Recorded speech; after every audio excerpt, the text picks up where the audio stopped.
सकाळच्या नाश्त्याला मस्त जाळीदार लुसलुशीत रवा ढोकळा. रवा ढोकळा उपीटसारखा लागतो असं बऱ्याच जणांना वाटतं. पण जर नीट प्रमाण घेऊन जर हा रवा ढोकळा जर तुम्ही केलात तर एवढा मस्त मऊसूत लुसलुशीत आणि अतिशय खमंग असा होतो. मुख्य म्हणजे करायला सगळ्यात सोपा. चला तर मग सुरू करूया आजची आपली ही रवा ढोकळ्याची रेसिपी. हॅलो फ्रेंड, मी शिल्पास कुकरीमध्ये तुम्हा सर्वांचं खूप खूप स्वागत आहे. तर आज आपण इथे शिल्पास कुकरीमध्ये करत आहोत एकदम मऊसूत सॉफ्ट आणि स्पंजी असा रवा ढोकळा. जिभेवर विरघळणारा असा रवा ढोकळा, मस्त पांढरा शुभ्र ढोकळा रव्याचा.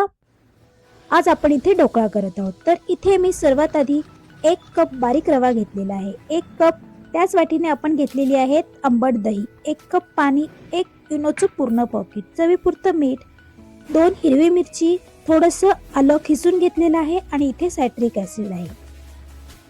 एवढं साहित्य आपल्याला लागणार आहे. तर चला सर्वात आधी एक बाउल घेऊया. बाउलमध्ये आपल्याला हा जो बारीक रवा आहे तो आपल्याला याच्यामध्ये टाकायचा आहे आणि त्याच वाटीने आपण घेतलेली आहे 1 वाटी इथे आंबट दही. दही आंबटच वापरायची आहे, त्याच्यामुळे या ढोकळ्याला जो चव येते ती एक वेगळ्या प्रकारची येते. आणि आता याच्यामध्ये आपण चवीपुरतं मीठ टाकूया आणि हे जे मिश्रण आहे ते छान मिक्स करून घेऊया. इथे मी 1 वाटी पाणी घेतलेलं आहे. पाणी एकदम लगेच टाकायचं नाहीये आपल्याला, हळूहळू पाहत आपल्याला हे पाणी याच्यामध्ये ऍड करत जायचं आहे. तर पहा, सुरुवातीला मी फक्त 2 चमचे पाणी टाकलेलं आहे आणि याला छान आपल्याला मस्त असं फिरवून घ्यायचं आहे, मिक्स करायचं आहे. अजिबात गुठळी होऊ द्यायची नाही या रव्यामध्ये. आता खिसलेलं आलं आपण याच्यामध्ये टाकूया आणि 2 बारीक चिरलेली हिरवी मिरची. परत एकदा थोडंसं 2 चमचे पाणी टाकायचं आहे आणि परत आपण याला छान मिक्स करून घेऊया. हे एकदम अचूक प्रमाण आहे, परफेक्ट रेसिपी आहे. त्यासाठी हा जो व्हिडिओ आहे तो शेवटपर्यंत पहा. तुमचा जो ढोकळा आहे अजिबात बिघडणार नाही. आता आपण याला 15 मिनिटासाठी झाकण ठेवूया. तोपर्यंत याच्यावर फोडणीसाठी आपल्याला साहित्य पाहायचं आहे. इथे मी 2 चमचे तेल घेतलेलं आहे, कढीपत्त्याची पाने 4 ते 5, मोहरी घेतलेली आहे 1 टेबलस्पून, त्यानंतर इथे मी 4 उभ्या मधून चिरलेल्या हिरवी मिरची घेतलेली आहे, अर्धा लिंबाचा रस, चवीपुरतं मीठ, थोडीशी साखर आणि कोथिंबीर बारीक चिरलेली. एवढं साहित्य आपल्याला लागणार आहे फोडणीसाठी. तर सर्वात आधी आपण इथे एक हे बाउल घेऊया आणि त्याच्यामध्ये इथे मी आता टाकलेला आहे बटर पेपर. याला आपल्याला तेल लावून घ्यायचं आहे. तेल लावल्यामुळे आपला जो ढोकळा आहे तो छान लगेच निघतो.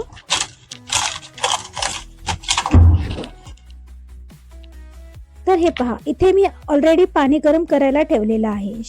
पाणी आधी आपल्याला गरम करायला ठेवायचं आहे. जेव्हा आपण हे पीठ मिक्स करायला घेतो त्याच वेळी आपल्याला इथे गॅसवर पाणी गरम करायला ठेवायचं आहे. पहा, 15 मिनिट झालेले आहेत आणि आपला जो रवा आहे तो मस्त फुललेला आहे. आता परत आपण याच्यामध्ये पाणी ऍड करूया.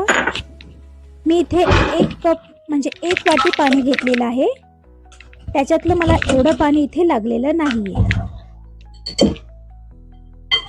आता आपल्याला याच्यामध्ये इनोचं पूर्ण 1 पॉकेट टाकायचं आहे. मी इथे 1 मोठी वाटी भरून रवा घेतलेला आहे. हे पहा, 1 चमचा झालेला आहे, म्हणजे 1 टेबलस्पून आपल्याला इथे हा इनो झालेला आहे. जर समजा तुम्हाला सोडा टाकायचा असेल तर इनो टाकू नका. त्यानंतर आपण इथे अर्धा टीस्पून इथे आपण घेतलेला आहे सायट्रिक ऍसिड. सायट्रिक ऍसिड टाकूया. त्यानंतर त्याच्यावर थोडंसं आपल्याला पाणी टाकायचं आहे आणि परत आपण छान मिक्स करून घेणार आहोत. आता आपण इथे आपण जो इनो घेतलेला आहे तो इनो टाकायचा आणि त्या चमच्यामध्ये आपण थोडंसं पाणी टाकूया आणि छान आपल्याला हे फास्ट असं मिक्स करून घ्यायचं आहे. हे जे मिश्रण आहे जास्तही आपल्याला सैलसर करायचं नाहीये. हे पहा, थोडंसं घट्टसर ठेवायचं आहे, जास्तही पातळ करू नका. हे पहा, याची कन्सिस्टन्सी तुम्हाला अशा प्रकारची पाहिजे आहे. तर आपण आता इथे घेतलेला जो बाउल आहे त्याच्यामध्ये आपल्याला हे आपण केलेलं ढोकळ्याचं जे मिश्रण आहे ते आपल्याला याच्यामध्ये टाकायचं आहे. जास्त वेळ आपल्याला इथे सोडा टाकल्यानंतर किंवा तुम्ही इनो टाकल्यानंतर हे मिश्रण जे आहे, बॅटर जे आहे ते बाहेर ठेवू नका, नाहीतर त्याची जे प्रोसेस असते ते कमी होते आणि तुमचा जो ढोकळा आहे तो छान फुलणार नाही. त्यासाठी लगेच तुम्हाला इनो टाकल्यानंतर लगेच तुम्हाला याला गरम अशी स्टीम द्यायला पाहिजे आहे. त्याची प्रोसेस लगेच चालू होते. त्यासाठी गरम पाणी ऑलरेडी इथे आपले तयार झालं पाहिजे. ही एक महत्त्वाची टीप आहे, लक्षात घ्या. जेव्हा तुम्ही बॅटर तयार करता त्याच क्षणी तुम्हाला इथे गरम पाणी ठेवायचं आहे हे ढोकळा आपला स्टीम देण्यासाठी. तर इथे मी 15 मिनिटं ठेवलेला आहे स्टीम देण्यासाठी. एकदा चेक करूया. हे पहा, आपला जो ढोकळा आहे तो मस्त फुललेला आहे आणि झालेला आहे. मी टूथपिकच्या साहाय्याने याला चेक करते. जर समजा त्याला आपला जो रवा आहे तो याला चिटकला तर समजायचं तुमचा ढोकळा अजून झालेला नाही. ओके, याला अजिबात चिटकत नाही. चला आता लगेच आपण याला फोडणी देऊया. छोटासा तडका पण घ्यायचा. त्याच्यामध्ये 2 चमचे तेल टाकूया. मोहरी टाकायची. मोहरी छान फुटल्यानंतर त्याच्यामध्ये कढीपत्ता टाकूया. नंतर आपण हिरवी मिरची टाकायची आहे. लगेच गॅस बंद करूया. थोडीशी कोथिंबीर आणि आपल्याला आता इथे अर्धा कप पाणी टाकायचं आहे. गॅस बंद करून पाणी टाका, लक्षात घ्या. त्यानंतर चवीपुरतं मीठ आणि साखर टाकायची आहे त्या पाण्यामध्ये आणि थोडंसं मीठ टाकून थोडीशी उकळी आणायची आहे. हे पहा, आपला हा जो ढोकळा आहे तो मस्त असा थंड झालेला आहे. तर चला आता आपण याला एका प्लेटमध्ये काढून घेऊया. आपल्या तिकडे पाणी पण तयार झालेलं आहे. ढोकळ्यावरती टाकण्याचं फोडणीचं पाणी आहे ते. ती फोडणी आता आपल्याला याच्यावर टाकायची आहे. तर सर्वात आधी आपण हा जो ढोकळा आहे तो आपल्याला कट करून घ्यायचा आहे. पहा, हा जो ढोकळा आहे तो या चाकूला अजिबात चिटकत नाहीये. म्हणजे आपला जो ढोकळा आहे मस्त असा फुलून तयार झालेला आहे.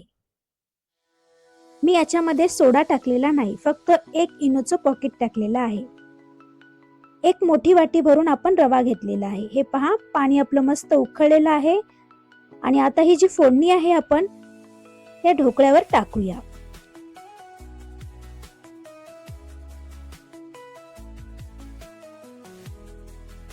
पहा किती सुंदर दिसत आहे आणि खायला एवढा मस्त हलका फुलका असतो. खूप एक नंबर चवीचा आहे. त्यानंतर वरून थोडीशी आपल्याला याच्यावर लाल मिरची पावडर टाकायची आहे. नंतर बारीक चिरलेली कोथिंबीर टाकूया. जर समजा तुम्हाला याच्यामध्ये बेकिंग सोडा किंवा बेकिंग पावडर जर टाकायचा असेल तर 1 चमचा गरम तेलामध्ये आपल्याला तो सोडा मिक्स करून या बॅटर मध्ये टाकायचा आहे. ओके, तसं केलात तरी तुमचा जो ढोकळा आहे तो मस्त फुलतो. तर हे पहा, एक पीस मी तुम्हाला इथे काढून दाखवते. वाव, पहा किती मस्त फुललेला आहे. याच्यावरती जी जाळी आहे ती किती सुंदर आलेली आहे आणि हा जो ढोकळा आहे पूर्ण मध्येपर्यंत छान फुलला गेलेला आहे. अजिबात कच्चा राहिलेला नाहीये. तर चला आपण एका प्लेटमध्ये काढून घेऊया.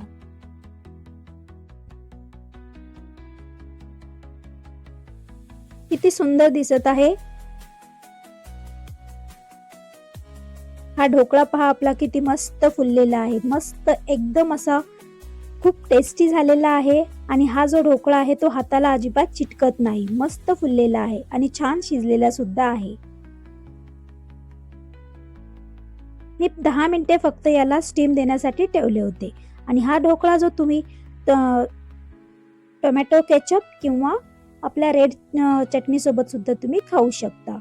Okay friends,